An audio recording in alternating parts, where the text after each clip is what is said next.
Yeah, language can be rather unreliable, and we can have a lot of problems communicating what we're thinking in our heads to other people.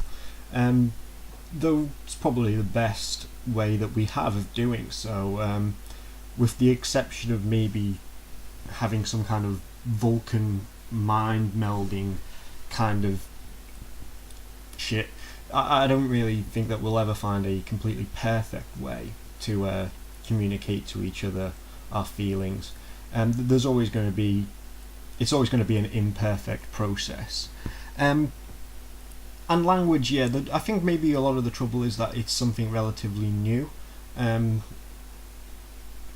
Complex language that is used to really communicate more than just basic commands, or it's safe, it's not safe kind of stuff. That's only really come around in the last few thousand years, and that's nothing really, is it, in terms of things. So I think it's still a work in progress maybe. And of course we all speak English on this channel, and English is notoriously complex for seemingly no reason other than to be complex language. It's filled with words that have multiple and varying meanings and things like that, which can often lead to trouble. But I think that also the kind of vagueness of language is also one of its strengths. I don't think something like poetry would work quite so well if it wasn't for that.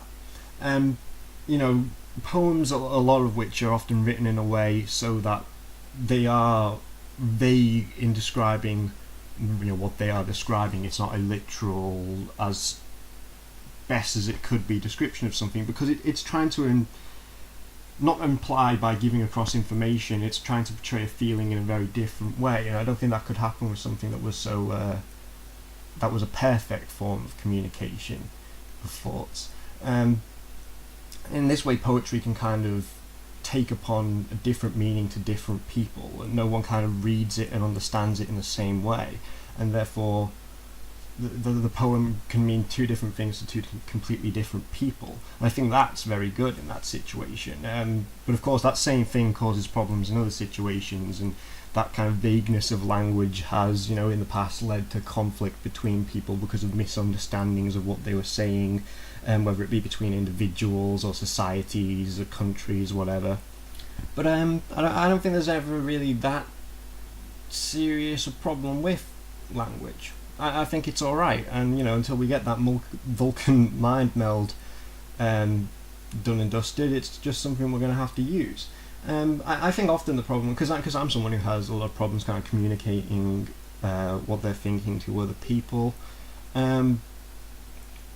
I don't think that's a problem with language or with my understanding of language. I think that's just a problem with me, and I find it very hard to communicate what I'm thinking to other people in a very coherent way. And that's probably why I like poetry so much.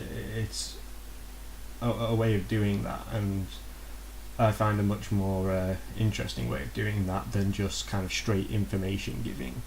But of course, if you've made it this far in the video, you already know that I have a problem communicating what I'm thinking to other people.